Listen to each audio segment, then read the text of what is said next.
Praise God. Praise God. God is good all the time and all the time. God is good. Praise God. Praise God. Isang mapagpalang araw po sa bawat isa. Sa pagkakataong ito, tayo po ay dudulog, lalapit sa ating Diyos na buhay ng may pananampalataya na kung saan may dalawa o tatlo na nagkatipon sa kanyang ngalan. Naroon siya sa kanilang kalagitnaan. Sa araw na ito, tayo po ay dudulog sa Panginoon sa ngalan ng bayan ng Talisan sa probinsya ng Cebu. Ating hihilingin na maitatag ang altar ng ating manunubos sa bayan ng Talisay. Mahimbutag sa atong mga kaigsuunan diha sa Visayas ug sa Mindanao. Bisan pa katong atong mga kaigsuunan nga anaa sa Luzon ug sa laing nasod. Dalaygon ang Ginoo sa walay katapusan. Ang atin pong pagsambay mula sa aklat ng mga awit, 87 kabanata, ang talata po ay 4. Kapag isinulat ko ang mga bansang sa iyo'y sasama, aking ibibilang ang bansang Ehipto at ang Babylonia. Ibibilang ko rin ang bansang Filistia, Tiro at Ethiopia. Kapag isinulat ko ang mga bansang sa iyo'y sasama. Kapag isinulat ko ang mga bansang sa iyong sasama, aking ibibilang ang bansang Ehipto at ang Babylonia. Ibibilang ko rin bansang Filistia, Tiro at Ethiopia. Aking ibibilang ang bansang Ehipto, ang Babylonia.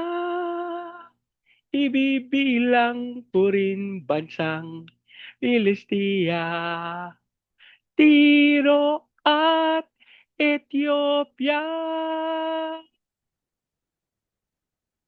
Manaming Diyos na makapangyarihan sa lahat. Kami po'y nagpapasalamat sa pagkakataon na minsan pang makadulog at makalapit sa iyong banal na harapan. Ama, kami po'y nagpapakumbaba, humingi ng tawad sa lahat naming pagkakasala habang aming patuloy na idinudulog sa iyo ang lahat naming karumihan, ang lahat naming pagkakasala at aming inilalapit sa iyo ang bayan ng Talisay sa probinsya ng Cebu. Ang aming panalangin ng lahat ng altar at lahat ng kasunduan na ginawa sa Talisay ng hindi ayon sa pangalan ng aming manunubos ay mapawalang bisa sa pangalan ni Jesus. At ang aming hiling sa pangunguna ng iyong Santong Espiritu, maitatag ang altar ng aming Panginoong Hesukristo sa bayan ng Talisay. Maraming salamat po ang aming pag-asa at tinugon nyo at tinanggap namin ang aming panalangin sa pangalan ng aming Panginoong Yesus. Amen. Amen. Amen. Amen. Amen. Amen. Amen. Praise God. Praise God. Ang atin pong pagpupulay ay mula sa aklat ng Genesis, 48 kabanata. Ang talata po ay 1 hanggang 7. Nabalita ni Jose na may sakit ang kanyang ama, kaya isinama niya ang dalawang anak na lalaki, sina Manases at Ephraim. Dinalaw ang matanda. Nang sabihin kay Jacob na dumating si Jose, nagpilit siyang bumangon at naupo sa kanyang higaan. Sinabi niya kay Jose, nang ako'y nasa luz, nagpakita sa akin ang makapangyarihang Diyos at binasbasan ako. Sinabi niya na darami ang aking mga anak at ang aking lahi ay magiging isang malaking bansa. Ibibigay niya sa kanila ang lupaing iyon habang panahon. Ang dalawa mong anak na isinilang dito sa Ehipto, bago ako dumating ay ibibilang sa aking mga anak. Kaya tulad ni na Ruben at Simeon, sina Ephraim at Manase ay magiging tagapagmana ko rin. Ngunit ang susunod mong mga anak ay mananatiling iyo at ibibilang na lamang sa lipi ng dalawa nilang kapatid. Ipinasya ko ito alang-alang kay Raquel na iyong ina. Nang pabalik ako buhat sa Mesopotamia, namatay siya sa Kanaan, malapit sa Efrata, at dinamdam ko ng labis ang kanyang pagpanaw. Doon ko na siya inilibing. Ang Efrata ay tinatawag ngayong Bethlehem. Ang Diyos po ang magpala ng kanyang buhay at makapangyarihang salita. Sa bahagi pong ito ng banal na kasulatan ay dinalaw ni Jose ang kanyang ama na may sakit, kasama yung kanyang dalawang anak na lalaki na sina Manases at Ephraim. Nung dinalaw nila ang matanda, nung malaman ni Jacob na dumating si Jose, nagpilit siyang bumangon. Alam niyo po, isang katotohanan na kapag gusto mo, mahal mo, yung dumadalaw sa iyo, ako, walang makakapigil. Nagagawin mo ang lahat ng paraan para maipakita sa kanya na ikaw ay pursigido, na siya ay makaniig. At ito po yung ginawa ni Nunong Jacob. Ano po? Nagpilit siyang bumangon mula sa kanyang banig. Ano po? Nagpapatunay na handa siyang ipakita kay Jose na siya'y malakas. At siya'y nagkwento kung paanong nung siya ay nasa luz, nagpakita sa kanyang makapangyarihang Diyos at binasbasan siya. Sinabi sa kanya na darami ang kanyang mga anak at ang kanyang lahi ay magiging isang malaking bansa. Ibibigay sa kanila ang lupaing iyon habang panahon. Alam niyo po, isang katotohanan na ang mga lugar kung nasaan tayo ay ang pangako ng Diyos sa atin. Dapat po nating tignan ito bilang mga lupang pangako. Alam niyo po, isang katotohanan na kapag tayo'y nag-isip na tayo ay may lupang pangako o tinanggap na natin ang lupang pangako, aba, hindi natin labis nakahawaan ng ating mga sarili. Bagkus, gagawa tayo ng paraan upang mapaunlad yung lupang ipinangako sa atin. Alam niyo po, napakaganda na maunawa natin ito sapagkat ito po ang katotohanan na ginawa ng Diyos para sa bawat isa. Tayo po ay itinalagang tagapagmana.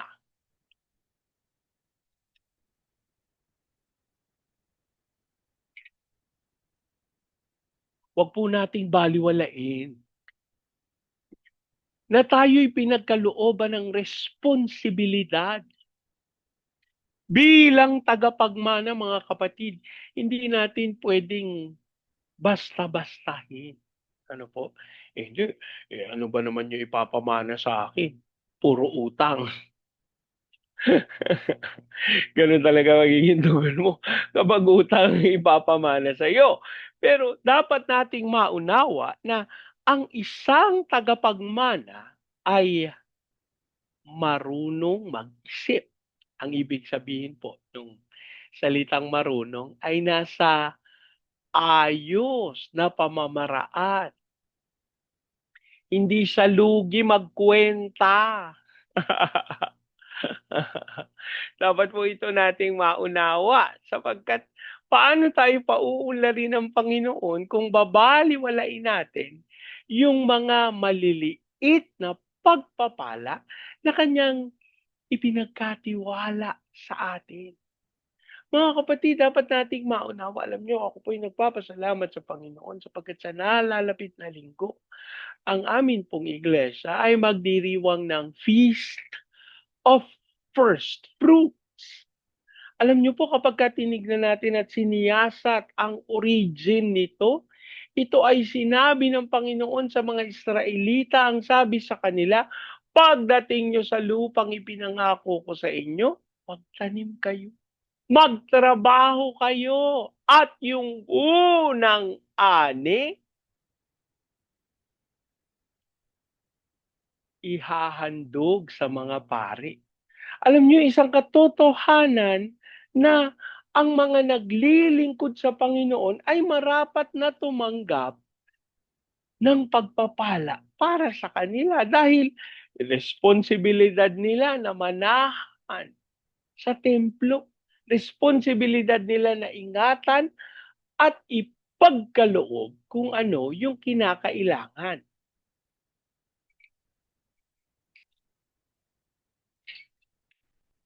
Sa pagkakataon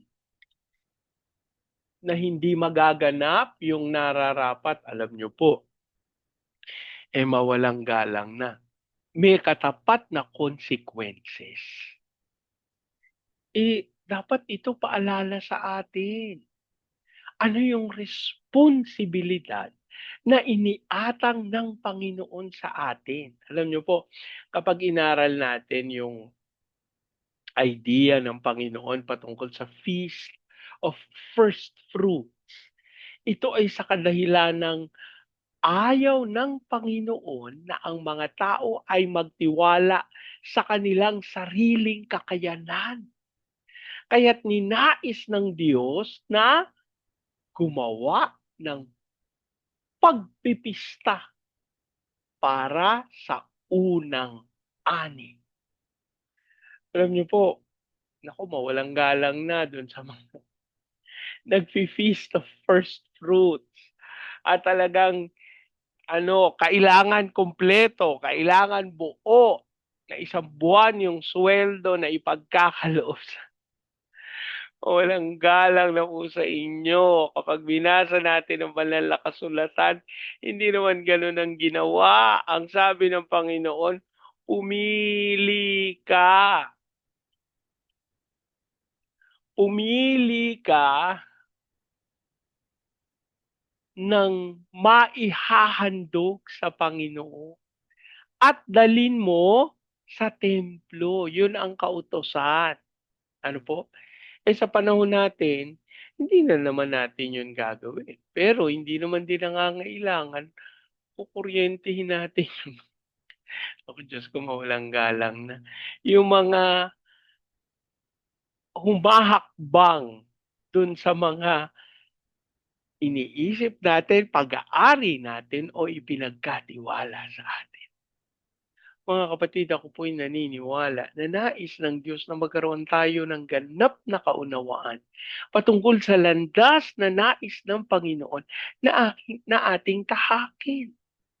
Alam niyo, dapat nating maunawa na kung tayo'y dinadala ng Panginoon sa iba't ibang lugar, aba, may sinasabi ang Panginoon sa atin na kailangan tayong maghanda. Kailangan tayong maging matibay. Kailangan tayong maging mapagkakatiwala. Kailangan nating ganapin kung ano yung itinalaga ng Diyos para sa atin. Paano ko naman magagawa yan, Bernie? Isang katerba na yung trabaho ko. Isang katerba na yung responsibilidad ko. Isa akong magulang. Nagtatrabaho ako. Nagpo-provide para sa pamilya. Pero para may dagdag pa ng mga ganyan. Paano ko pa magagawa ang kalooban ng Panginoon? Alam niyo po, isang katotohanan na napakaraming mga tao ang hindi nakakalakad sa kalooban ng Diyos, hindi dahil hindi nila alam kung paano. Kung hindi sila po ay pinangungunahan ng kanilang mga kaisipan, hindi ko po alam kung may nagsasuggest sa kanila patungkol sa kabutihan ng Panginoon sa katotohanan.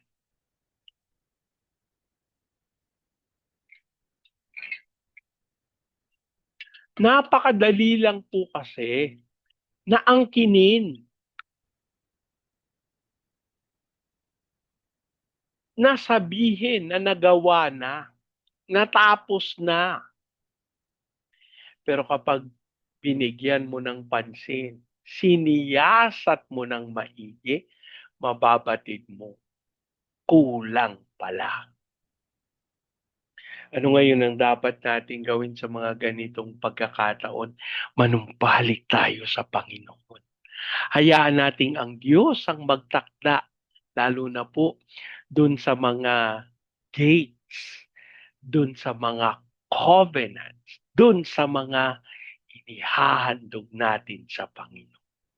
Mga kapatid, sa oras na ito, ako po'y nananalig. Nais ng Diyos na tayo ay maging maunawain. Magkaroon tayo ng ganap na kaisipan upang lumakad sa katotohanan at katwiran ng ating Panginoon. Manalangin tayo. Ama naming Diyos na makapangyarihan sa lahat. Kami po'y nagpapasalamat sa inyong salita na patuloy naming napagtutuunan ng pansin. Sa pagkakataong ito, kami po amay nagpapakbaba, humihingi ng tawad sa lahat naming pagkakasala. At Lord, kami din po ay nangungumpisal sa iyo yung mga bagay na hindi namin marapat na itago. Lord, amin itong ipinagkakatiwala sa iyo at hayaan mong mapangyari ang dakilang kalooban. As we also entrust unto you, Father, yung lahat ng mga itinakda niyo. Lord, kami nagpapasalamat sapagkat ikaw po ay patuloy na kumikilos sa Asian Center for Missions, sa Elijah House Philippines, sa Church Renewal, sa Asia Pacific International Institute Studies. Panginoon, ang mga ministeryong ito ay katuwang sa pagpapalaganap ng iyong banal na salita. Kaya amang aming hiling, patuloy kaming kalooban ng kaliwanagan na sa aming pagbabahagi ng katotohanan ito, tunay na maunawa. Hallelujah. Hallelujah. Ang iyong pag-ibig. And right now, Father, we're releasing the fullness of your blessings para sa iyong mga anak. As we also claim and declare, Father, that it is you who has started this love to us.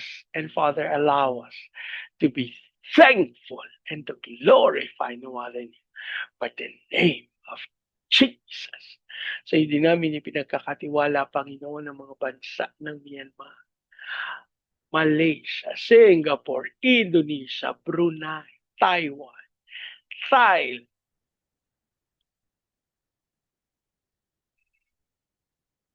Singapore, Indonesia, Brunei. Lord, kilusan mo ng may kapangyarihan ang iyong mga lingkod at mapangyari ang iyong dakilang nais. Lord, we're declaring that you with us, nothing is impossible. Niling namin ang pagkilos mo ng may kapangyarihan sa bawat lingkod mo, Panginoon, na nangangailangan ng pagsama at pagkukulam. And right now, Father, I'm releasing the fullness of the benefit of the cross of Calvary. Hallelujah. And Father, we just believe that you will continue to release your fullness and your blessings as we obey and do your perfect will. Maraming salamat. Lord, sa hindi namin ipinagkakatiwala ang talisay. Dasal namin na ikaw patuloy na kumatagpo sa pangangailangan ng iyong katawan at ang aming hiling. Magtagumpay ka po, Panginoon, sa pamamagitan ng pagkakaloob ng mga pagpapala blessings sa aming mga kapatid. Lord, you also declare the fullness of your anointing and blessings. Let it be released in Jesus' name. As we also pray, Panginoon, sa Japan, Taiwan, Thailand, Malaysia, Singapore, Indonesia, Brunei, Hong Kong. Lord, ikaw pong kumilos na may kapangyarihan. We entrust to you everything that shall take place, believing that you are worthy. Father, we just declare and claim you have indeed blessed us. And so we return unto your glory, honor. In Jesus' name. Amen, amen, amen, amen, amen, amen, amen. Praise God. Praise God. Lagi po natin tatandaan sa anumang pagsubok, problema, kahirapan, sakit, karamdam. Tayo dudulog, lalapit, tatawag sa Panginoon dahil sa Diyos wala imposible. Sa pagkakataong ito, yan yung salitain ko ang basbas ng Panginoon sa inyo at sa inyong sambayan. I declare the everlasting love of the Father. I declare the unending blessings of this. I declare the sweet, sweet, sweet fellowship of the Holy Spirit now and forever. I declare this new house and lot with parking, with a new vehicle, and with a flourishing business. In Jesus' name. Amen. Amen. Amen. Amen. Amen. Amen. Amen. Praise God. Praise God. Hanggang sa susunod. Sama-sama nating ideklara. Pilipinas, God bless you. Big time. And so we declare to God be all the glory in Jesus' name. Amen. Amen. Amen. Amen. Amen. Amen. Amen. Praise God. Praise God.